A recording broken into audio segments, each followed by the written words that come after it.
গত 2 দিন আগে বাংলাদেশ থেকে একটা বাউল শিল্পীকে গ্রেফতার করা হয়েছে। নাম হলেন মহারাজ আবুল সরকার, ডিগ্রি মহারাজ।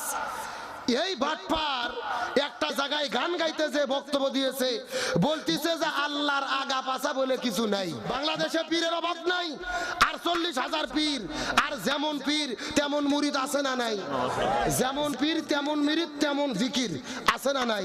আমি কি দু একটা বলবো আল্লাহর ওলি খাজা বাবা, বিশ্বের ওলি খাজা বাবা, ফরিদপুরের কেবলা জাগান তোমার জন্য কান্দে বাবা, লক্ষ জাকির। যেভাবে বাউলদের উপর আক্রমণ করা হয়েছে এটা টোটালি আমরা নিন্দা জানাচ্ছি, মানবিক অবস্থান থেকে নিন্দা জানাচ্ছি। কারণ এই তৌহিদি জনতা নামে কখনো মাজার আক্রমণ করা হচ্ছে, কখনো খানকায় আক্রমণ করা হচ্ছে, কখনো দরবারে আক্রমণ করা হচ্ছে। আজকে সোশ্যাল মিডিয়ার বদলতে দেখতে পেলাম মানিকগঞ্জে বাউলদের একটা মানববন্ধন করার প্রস্তুতিকালে তাদের উপরে তৌহিদি জনতা নামক এক শ্রেণীর লোক তারা হঠাৎ করে আক্রমণ করে তাদের উপরে প্রহার করেছে এবং অনেকে পানির মধ্যে ফেলে দিয়েছে। এই দৃশ্যটা আমার কাছে মনে হয়েছে একটা অনৈতিক এবং অমানবিক। আবুল রে গ্রেফতার করা মানে আমাকে গ্রেফতার করা, বাড়াবাড়ি ছেড়ে দাও। আপনারা তাকে গ্রেফতার করে নিয়ে যাওয়ার মানে আমাকে আপনারা গ্রেফতার করেছেন, আমি এটা মেনে নেব না। আপনারা যদি আগামী নির্বাচন সামনে রেখে খেলা করেন, এই দেশের জনগণ আপনাদেরকে ক্ষমা করবে না। গণতন্ত্রের নমুনা দেখাবার জন্য আপনারা প্রশাসনকে দিয়ে যারা আবুল সরকারকে আপনারা মামলা দিয়েছেন, আমরা আপনাদেরকে চিনে ফেলেছি।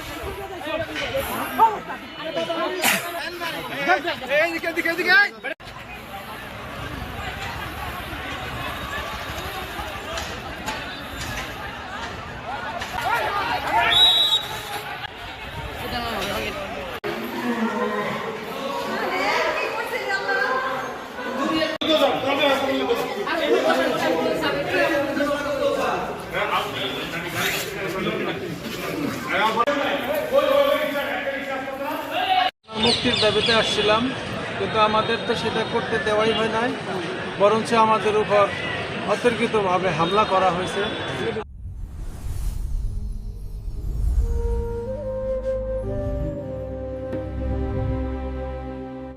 আসসালামু আলাইকুম ওয়া রাহমাতুল্লাহি ওয়া বারাকাতুহু। যারা আমার এই ভিডিওটি দেখছেন দেশে ও প্রবাসে সবাইকে আন্তরিক মোবারকবাদ। দর্শক শ্রোতা, আপনারা প্রথমে একটি ভিডিও দেখেছেন যে কিছু বাউল সমর্থকরা তারা পানির ভিতরে সাঁতার কাটছে। আসলে তারা বাউল সমর্থকরা তারা আন্দোলন এবং কি মানববন্ধন করেছিল আবুল সরকারের মুক্তির দাবিতে, কিন্তু কিছু তৌহিদি জনতা সেখানে এসে তাদের উপরে আক্রমণ করে, মারধর করে, যে কারণে তারা পানিতে নামতে বাধ্য হয়েছে। দর্শক শ্রোতা, তবে বাংলাদেশের আলেমরা এবার আবুল সরকারের গ্রেপ্তার নিয়ে তারা মুখ খুলেছেন, কেউ পক্ষে এবং কি কেউ বিপক্ষে কথা বলেছেন। আজকে আপনাদের কাছে সেই ভিডিওগুলো তুলে ধরার চেষ্টা করব, তবে ভিডিওটি ধৈর্য সহকারে দেখবেন। তবে কথা না বাড়িয়ে প্রথমে আমরা চলুন দেখে আসি যে আবুল সরকারের বিপক্ষে যারা কথা বলেছে তাদের ভিডিওগুলো। গত 2 দিন আগে বাংলাদেশ থেকে একটা বাউল শিল্পীকে গ্রেফতার করা হয়েছে। নাম হলেন মহারাজ আবুল সরকার, ডিগ্রি মহারাজ। এই বাটপার একটা জায়গায় গান গাইতেছে, বক্তব্য দিয়েছে, বলতিছে যে আল্লাহর আগা পাছা বলে কিছু নাই। জোরে বলেন না। বলতিছে আল্লাহর আগাও নাই, পাছাও নাই, তাল নাই, বেতাল নাই, কখন কি বলে তার ঠিক নাই। আল্লাহ একবার বলেছে আমি সর্বপ্রথম আরশ সৃষ্টি করেছি, একবার বলেছে আমি সর্বপ্রথম কলম সৃষ্টি করেছি, আবার বলেছে আমি সর্বপ্রথম নূর সৃষ্টি করেছি। আল্লাহ কখন কি বলে আল্লাহর মাথা ঠিক নাই। চিৎকার করে শক্তি দিয়ে বলেন নাউজুবিল্লাহ। এই কথা বলার কারণে তাকে গ্রেফতার করা হয়েছে। আমি তো বলতে চাই, সে যে অন্যায় করেছে শুধুমাত্র গ্রেফতার নয়, একে ফাঁসির দড়িতে ঝুলাতে হবে। আল্লাহর সঙ্গে এত বড় বেদবি অন্য ধর্মের মানুষেরা করার সাহস পায় না, নাস্তিক মুরতাদেরাও করার সাহস পায় না। আরে নিজেকে মুসলমান বলে দাবি করে আল্লাহর শান এবং মান বোঝে না, রসুলের শান এবং মান বোঝে না, এই বাউল গানের নাম দিয়ে দিয়ে এই ভণ্ডগুলো হাজারো মুসলমানের ঈমান আমলকে তারা ধ্বংস করে দিচ্ছে। এরা নাকি বাবার তরিকার লোক, বিভিন্ন পীরের মুরিদ সাজে সাজে নিজেদের বাউল পরিচয় দিয়ে দিয়ে আবল তাবল গান বলে ঈমান আকীদা নষ্ট করে দেয়। এমন লোক আছে না নাই? আমরা সরকারকে বলি একে জামিন দেওয়া যাবে না। শুধু গ্রেফতার নয়, আল্লাহর শানে যে বেয়াদবি করেছে তওবা করে একে জাতির কাছে মাপ চাইতে হবে। আর যদি মাপ না চাই, আল্লাহর শানে বেয়াদবি করার জন্য তাকে ফাঁসির দড়িতে ঝুলানো দরকার। বাংলাদেশে পীরের অভাব নাই, 48,000 পীর, আর যেমন পীর তেমন মুরিদ আছে না নাই? যেমন পীর তেমন মুরিদ তেমন জিকির আছে না নাই? আমি কি দু একটা বলবো? আল্লাহর ওলি খাজা বাবা, বিশ্বের ওলি খাজা বাবা, ফরিদপুরের কেবলা জাগান তোমার জন্য কান্দে বাবা, লক্ষ জাকির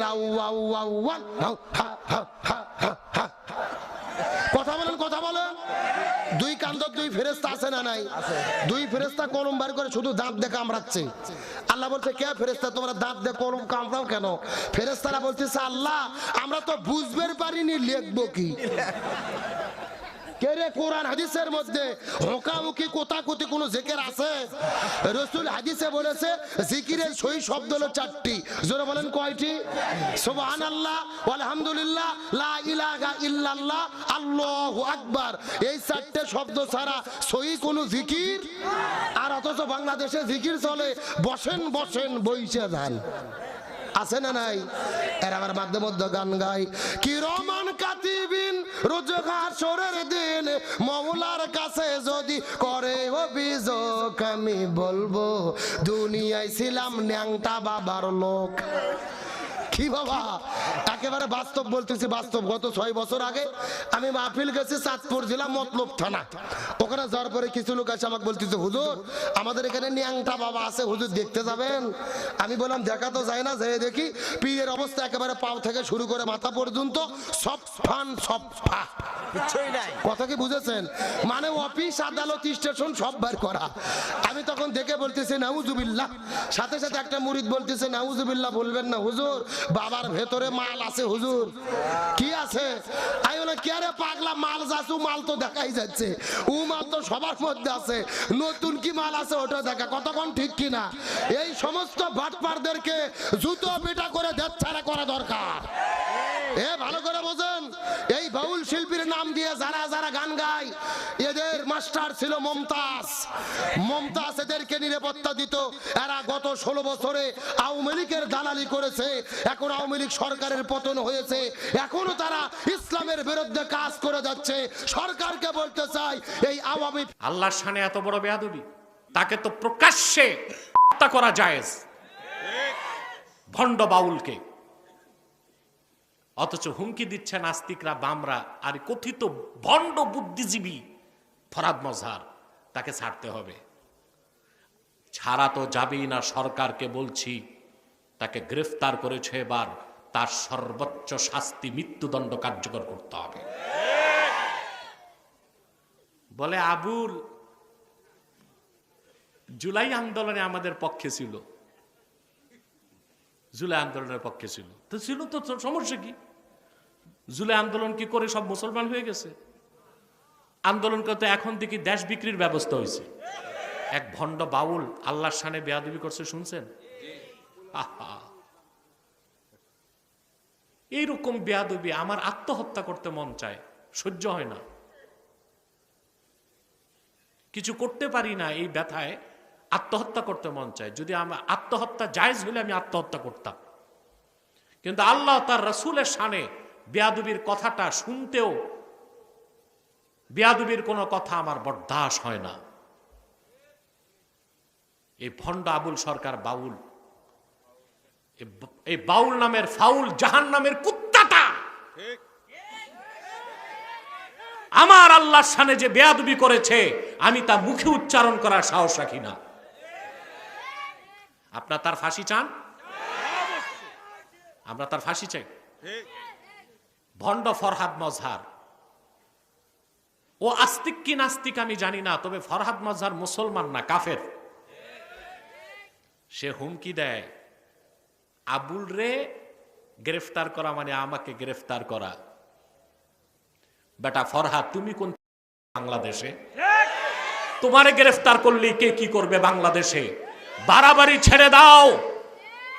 ভণ্ড বুদ্ধিজীবী ফরহাদ মজহার, তৌহিদি জনতা তোমাকেও রাজপথে পেলে কোদাল দিয়া দাড়িগুলো চাইছা জুতা পেটা করে বাংলাদেশ থেকে বের করে দিবে তোমাকে।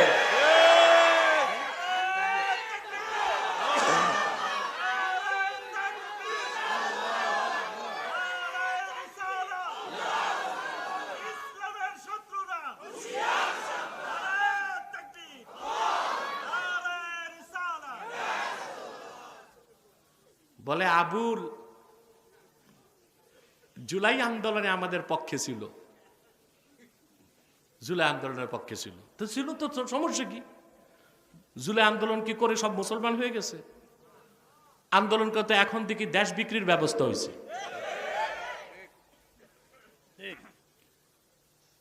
আল্লাহর শানে এত বড় বেয়াদবি, তাকে তো প্রকাশ্যে তাকে করা জায়েজ, ভণ্ড বাউলকে। অথচ হুমকি দিচ্ছে নাস্তিকরা, বামরা আর কথিত ভণ্ড বুদ্ধিজীবী ফরহাদ মজহার, তাকে ছাড়তে হবে। ছাড়া তো যাবেই না, সরকারকে বলছি তাকে গ্রেফতার করেছে, এবার তার সর্বোচ্চ শাস্তি মৃত্যুদণ্ড কার্যকর করতে হবে। এখন আসেন, এই কথিত কিছু ইসলামপন্থী কিছু মৌলবী, মোটা মাথার মৌলবী আছে কিছু, জোর সব গলায় আর তলায়, মাথায় কোনো জোর নাই, এরকম মৌলবী আছে যে চিনেন বাংলাদেশে? দর্শক শ্রোতা, আপনারা দেখতে পেয়েছেন আবুল সরকারের বিরুদ্ধে কথা বলেছে একজন, তিনি হচ্ছে জামাতের আলেম আব্দুল সালাম। তিনি কিছু কথা বলেছেন এবং কি ৮ রশিকে নিয়েও তিনি ব্যঙ্গ করে কথা বলেছেন, এবং কি তিনি এক কথায় তিনি তৌহিদি জনতা যে কাজগুলো করেছে এই কাজগুলোর সাথে তারা একমত, এবং কি এনায়েতুল্লাহ আব্বাসী হুজুর যে কথাগুলো বলেছে তারাও কিন্তু এই কথাগুলোর সাথে একমত রয়েছে। তবে আহলে সুন্নাত ওয়াল জামাতের উলামায়ে কেরাম আলাউদ্দিন জিহাদি হুজুর এবং কি ফরহাদ মাজার তারা কি বলেছেন, চলুন সেই ভিডিওটি দেখে আসি। আমরা আরেক ধরনের ধর্মীয় জাতিবাদ দেখছি, এটা কিন্তু ধর্মীয় ফ্যাসিজম। এই ধর্মীয় ফ্যাসিজম প্রথম দিন থেকে ৫ই আগস্টের পর থেকে মাজার ভাঙার মধ্য দিয়ে তাদের যাত্রা শুরু করেছে। আমরা বারবার এর প্রতিবাদ জানিয়েছি, সরকারকে জানিয়েছি, আমাদেরকে কতল করবারও হুমকি দেওয়া হয়েছে। আমার বিরুদ্ধেও নানা ধরনের প্রচার তারা চালিয়েছে। আমরা সরকারকে বলেছি যে আপনাদের যে চেষ্টা, আপনারা এই গণঅভ্যুত্থানের পরে জনগণের কাছে আপনাদের যে অঙ্গীকার, সে অঙ্গীকার যদি আপনারা রক্ষা করতে চান, তাহলে সবচেয়ে গুরুত্বপূর্ণ হলো মানুষের ব্যক্তির মর্যাদা, ব্যক্তির অধিকার, তার কথা বলার অধিকার, তার সাংস্কৃতিক অধিকার, তার বিভিন্ন বিষয়ে তার মত দেবার অধিকার নিশ্চিত করা। কিন্তু এতদিন যাবার পরও যে ঘটনা আবুল সরকারকে নিয়ে হয়েছে, এটা আমাদের কাছে আর গ্রহণযোগ্য নয়। আমরা সরকারকে বলতে চাই, আপনাদেরকে আমরা যথেষ্ট সময় দিয়েছি, এবং আমরা যখন আপনারা ইতিবাচক ভূমিকা পালন করেছেন, ফকির লালন শাহকে যখন জাতীয়ভাবে মর্যাদা দিয়েছেন, আমরা আপনাদের পেছনে থেকেছি, আপনাদেরকে অভিনন্দন জানিয়েছি। সমগ্র বাংলাদেশের ফকির, বাউল, সাধু, সন্ত, বৈষ্ণব, সুফি প্রত্যেকেই আপনাদেরকে অভিনন্দন জানিয়েছে। এই অভিনন্দনের এই কৃতিত্ব আপনারা কিভাবে কলঙ্কিত করলেন আবুল সরকারকে গ্রেফতার করার মধ্য দিয়ে? আবুল সরকার প্রত্যেকটা আন্দোলনের সঙ্গে প্রথম থেকে আমাদের সঙ্গে যুক্ত। তিনি শহীদ মিনারের অনুষ্ঠান থেকে শুরু করে হেন কোনো প্রতিবাদ সভা নাই, এমনকি শাহ আলী দরগায় যখন আপনারা বট গাছ কেটে ফেলেছিলেন তিনি আমার পাশে ছিলেন। আপনারা তাকে গ্রেফতার করে নিয়ে যাওয়ার মানে আমাকে আপনারা গ্রেফতার করেছেন, আমি এটা মেনে নেব না। এই মামলা দেবার মধ্য দিয়ে আপনারা বাংলাদেশের লুটেরা মাফিয়া শ্রেণী যারা প্রশাসনকে নিজের নিয়ন্ত্রণে রাখবার জন্য দম্ভ করে বক্তৃতা দেয়, আপনারা তাদের নির্দেশে আজকে আবুল সরকারকে তার বিরুদ্ধে মামলা দিয়েছেন।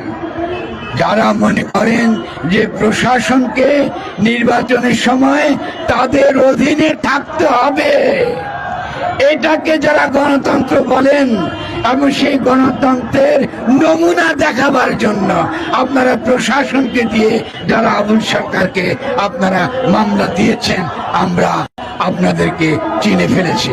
আপনারা, আমি দেখেছি আবুল সরকারের অত্যন্ত নিরীহ ভক্ত, তাদেরকে পিটিয়ে আপনারা পুকুরে নামতে বাধ্য করেছিলেন, তাদেরকে আপনারা আহত করেছেন, আপনারা তাদের ক্ষতি করেছেন। আমি প্রশাসনকে বলবো যারা এই কাজ করেছে তাদের ভিডিও আছে, তাদেরকে আমরা চিনি। যখন তাদেরকে গ্রেফতার করবেন তারা কোন রাজনৈতিক দলের সদস্য এটা এই দেশের নাগরিকরা, এই দেশের জনগণ এটা তারা বুঝতে পারবেন। আজকে সোশ্যাল মিডিয়ার বদলতে দেখতে পেলাম মানিকগঞ্জে বাউলদের একটা মানববন্ধন করার প্রস্তুতিকালে তাদের উপরে তৌহিদি জনতা নামক এক শ্রেণীর লোক তারা হঠাৎ করে আক্রমণ করে তাদের উপরে প্রহার করেছে এবং অনেকে পানির মধ্যে ফেলে দিয়েছে। এই দৃশ্যটা আমার কাছে মনে হয়েছে একটা অনৈতিক এবং অমানবিক। আমরা আহলুস সুন্নাহ ওয়াল জামাত রাসূল করিম সাল্লাল্লাহু আলাইহি ওয়াসাল্লামকে ভালোবাসি, নবীজিকে অনুসরণ করি, সাহাবীদের অনুসরণ করি, ইসলামের মূল যে রেখা সেই রেখার উপরে চলি। বাউলদের সাথে আমাদের আকীদাগত বা মানহাজগত কোনোই মিল নেই। তবে বাউলদের যে বিষয়গুলো আমাদের কাছে আপত্তিকর মনে হয় সেগুলি আমরা সময়ে সময়ে বক্তব্যের মাধ্যমে, উত্তম নসিহতের মাধ্যমে তাদেরকে সংশোধন করার আহ্বান জানাই। এটাই হলো ইসলামের মূল শিক্ষা। আদ-দীনুন নাসিহা, ধর্মটাই হলো নসিহত প্রদান করা। তো তাদেরকে আমরা বিভিন্নভাবে বক্তব্যের মাধ্যমে, সাক্ষাৎ হলে সরাসরি সংশোধন করার জন্য বিভিন্ন বিষয়ে পরামর্শ দিয়ে থাকি। এটাই কিন্তু আল্লাহর ওলিদের আদর্শ। ভুল ত্রুটি তাদের মধ্যে অবশ্যই আছে এবং যারা আজকে বাউলদের উপর আক্রমণ করেছেন, তাদেরকে হেনস্থা করেছেন, প্রহার করেছেন অন্যায়ভাবে, কারণ এই অধিকার আপনার নেই। প্রশাসনের কাছে আপনি মামলা করেছেন, সেটা রাইট আছে। মামলা করেছেন যে আল্লাহ তাআলার শান ও আজমতের ব্যাপারে অপ্রিয় ও অশোভনীয় শব্দ চয়ন করেছে, যেটা অবশ্যই আপনি আইনের আশ্রয় নিয়েছেন। এই জন্য যিনি আশ্রয় নিয়েছেন তাকে ধন্যবাদ। কিন্তু ওইটুকু পর্যন্ত আপনারা যদি থাকতেন, আইন প্রশাসন বিচার করবে, সেটা ধারাবাহিক ওইভাবে যাবে। কিন্তু আজকে যেটা করা হয়েছে, বাউলদের উপরে এমনভাবে প্রহার করা হয়েছে, তাদেরকে মারতে মারতে মারতে মারতে পুকুরে ফেলে দেওয়া হয়েছে, খালে ফেলে দেওয়া হয়েছে, অনেক লোককে আহত করা হয়েছে। কেন? এটা তো ইসলামের শিক্ষা না। আপনার মতের সাথে মিল না হলে তাকে মারতে মারতে নদীতে ফেলে দিবেন, এটা তো ইসলামের শিক্ষা না। লা ইকরাহা ফিদ্দীন, ধর্মের মধ্যে বাড়াবাড়ি নেই। আপনি আপনার মতের কথাটা উত্তম নসিহতের মাধ্যমে তাদেরকে বোঝাবেন, এটা ইসলামের শিক্ষা। কিন্তু তাদের উপরে প্রহার করার অধিকার আপনাকে কে দিয়েছে? বাংলাদেশ তো ইসলামী হুকুমতের রাষ্ট্র না, এটা গণপ্রজাতন্ত্রী বাংলাদেশ, এখানে সবার অধিকার আছে। সেই হেতু আমার বক্তব্য যেটা, যে বাউলদের মধ্যে যিনি এই কথাগুলি বলেছেন, সম্ভবত ওনার নাম আবুল সরকার, তিনি যে কথাগুলি বলেছেন এগুলি আমরাও সমর্থন করি না, ওনার সংশোধন কামনা করছি। আশা করি ওনারা আল্লাহ তাআলাকে বিশ্বাস করেন, অবশ্যই বিশ্বাস করেন, আমার বিশ্বাস ওনারা আল্লাহকে বিশ্বাস করেন, আল্লাহকে ভয় করবেন এবং সেই আলোকে কথাগুলি সংশোধন করবেন। আমরা তাদেরকে সুযোগ দিব ভালোবাসার মাধ্যমে, ভালোবাসা মহব্বতের মাধ্যমে তাদেরকে সুযোগ দিব, বোঝানোর চেষ্টা করবো। এটাই তো ইসলামের মূল শিক্ষা। তো এবং আপনার চেষ্টার পরেও যদি তারা কথা না মানে, তখন দ্বিতীয় পর্যায়ে, দ্বিতীয় স্টেপে আইন প্রশাসনকে সাথে নিয়ে ব্যবস্থা নিতে পারেন, এটা উচিত। কিন্তু যেভাবে বাউলদের উপর আক্রমণ করা হয়েছে, এটা টোটালি আমরা নিন্দা জানাচ্ছি, মানবিক অবস্থান থেকে নিন্দা জানাচ্ছি। কারণ এই তৌহিদি জনতা নামে কখনো মাজার আক্রমণ করা হচ্ছে, কখনো খানকায় আক্রমণ করা হচ্ছে, কখনো দরবারে আক্রমণ করা হচ্ছে, হ্যাঁ, কখনো মাহফিলের মধ্যে আক্রমণ করা হচ্ছে। এই যে একটা সিচুয়েশন বা এই ধরনের একটা কালচার চালু হয়েছে, এটা যদি চলমান থাকে, কখনো যদি আপনাদের ক্ষমতার বা অবস্থানে, যে শক্তিশালী অবস্থান থেকে যদি আপনারা সরে যান, তখন আপনাদের মাদ্রাসাগুলিতে বলৎকার হলে তখন আপনাদেরকেও তারা ধূলিসাৎ করে দিব। সময় কিন্তু সবার একরকম থাকে না। তো আমি অনুরোধ করব, আপনারা আইনিভাবে বিষয়গুলো মোকাবেলা করবেন, আইনিভাবে প্রশাসনকে সাথে নিয়ে। কিন্তু এইভাবে আইন নিজের হাতে তুলে নিয়ে তাদের উপর প্রহার করাটা, এটা কখনোই ইসলাম সমর্থিত কাজ নয়। আমরা তাদের সংশোধন কামনা করি, তাদের ধ্বংস কামনা করি না। আমরা তাদের পাশে যাব, মিষ্টি ভাষায় ইসলামের আদর্শকে তাদেরকে বোঝানোর চেষ্টা করব, কিন্তু তাদের ধ্বংস কামনা করব না। তাদেরকে ভালোবাসা দিয়ে ইসলাম বোঝানোর চেষ্টা করবো। এটা হলো আমার এবং আমাদের পক্ষ থেকে বক্তব্য। এবং যদি ওনারা অনুতপ্ত হন এবং তওবা করেন বা বিষয়গুলি নিয়ে ওনারা যদি দুঃখ প্রকাশ করেন, আমরা আহলে সুন্নাত ওয়াল জামাত বা সুন্নি জামাতের পক্ষ থেকে ওনাদেরকে আমরা চাই ওনারা সংশোধন হোক, ওনাদেরকে আমরা কাছে টেনে নিব। কেন নিব না? আল্লাহ রসুল সাল্লাল্লাহু আলাইহি সাল্লাম এর চেয়ে আরো বেশি পাপী মানুষদেরকেও কাছে টেনে নিয়েছে, আমরা কেন দূরে সরিয়ে দিব? ওনারা অনুতপ্ত হলে আমরা তাদেরকে বুকে টেনে নিব, তারা আমাদের সাথে, আমরা তাদের সাথে আলোচনা করব, কথা বলবো, ইসলামের মূল মেসেজটা তাদেরকে আমরা শিক্ষা দিব, বোঝাবো। ভুল তো থাকতেই পারে, কিন্তু সেই জন্য তাদেরকে যেখানে খুশি সেখানে মারতে হবে, আঘাত করতে হবে, এই শিক্ষা কে দিয়েছে? এটা কখনো ইসলামের শিক্ষা নয়। আমরা চাই আপনার মতের বিষয়টা আপনি আরেকজনকে সুন্দর ভাষায় বলুন, তাত্ত্বিক এবং যৌক্তিক লজিক্যালি এই কথাগুলো আপনি বলুন, এবং সেটা যদি তার কাছে পছন্দ হয় সেটা গ্রহণ করবে। কিন্তু আপনি তার গায়ে হাত তোলার, প্রহার করার এটা অধিকার নেই। তৌহিদের জনতা যারা আছেন, আপনাদেরকেও আহ্বান জানাচ্ছি সম্মানের সাথে, আপনারা সহনশীল হন, আইনের আশ্রয় নিয়েছেন, এটার জন্য আপনাদের সাধুবাদ জানাই এবং সেই আলোকে আপনারা এগিয়ে যান। আমরা আপনাদের সাথে একমত আছি, কিন্তু এটার অর্থ এই না যে তারা ধ্বংস হয়ে যাক। তাদের আমরা সংশোধন কামনা করি, তাদের ইসলাহ কামনা করি। তারা যদি সংশোধন হয়, তাদেরকে আমরা বুকে টেনে নিব। দর্শক শ্রোতা, আপনারা দেখতে পেয়েছেন আহলে সুন্নাত ওয়াল জামাতের উলামায়ে কেরাম আলাউদ্দিন জিহাদি হুজুর, তিনি কিন্তু খুবই সুন্দর কথা বলেছেন যে আবুল সরকার তিনি বাউল মত, তিনি বাজে কথা বলেছেন, আল্লাহকে নিয়ে ব্যঙ্গ করেছেন, তার নামে মামলা হয়েছে, গ্রেফতার করা হয়েছে, আইনের আওতায় গেছে, আইন শাস্তি দেবে। তাহলে তৌহিদি জনতা কেন গিয়ে বাউল সমর্থকদের উপরে আক্রমণ করেছে? সেই ব্যাপারটা কিন্তু তিনি প্রতিবাদ করেছেন। তার কথাগুলি আসলে যুক্তিসম্মত রয়েছে, তিনি খুবই সুন্দর কথা বলেছেন। তবে ফরহাদ মাজার তিনি আরো কিছু কথা বলেছেন আবুল সরকারের মুক্তির দাবিতে। আবুল সরকার তিনি হাসিনার নামানোর সময় তিনি আন্দোলন করেছে ছাত্রদের পক্ষ নিয়ে বা বাংলাদেশের পক্ষ নিয়ে, এই কথাগুলো তুলে ধরেছেন। এবং কি আবুল সরকার তিনি ভুল করেননি, তিনি কোনো খারাপ কথা বলেননি, সেই বিষয়টাও তুলে ধরেছেন। দর্শক শ্রোতা, আজকে আপনাদেরকে সবকিছু তুলে ধরার চেষ্টা করেছি, তবে আপনারা অবশ্যই আপনাদের মতামত কমেন্ট বক্সে জানিয়ে যাবেন। আজকের এই ভিডিওটি এই পর্যন্তই। ভিডিওটি যদি ভালো লাগে অবশ্যই লাইক কমেন্ট শেয়ার করবেন এবং চ্যানেলটি সাবস্ক্রাইব করবেন। আল্লাহ হাফেজ।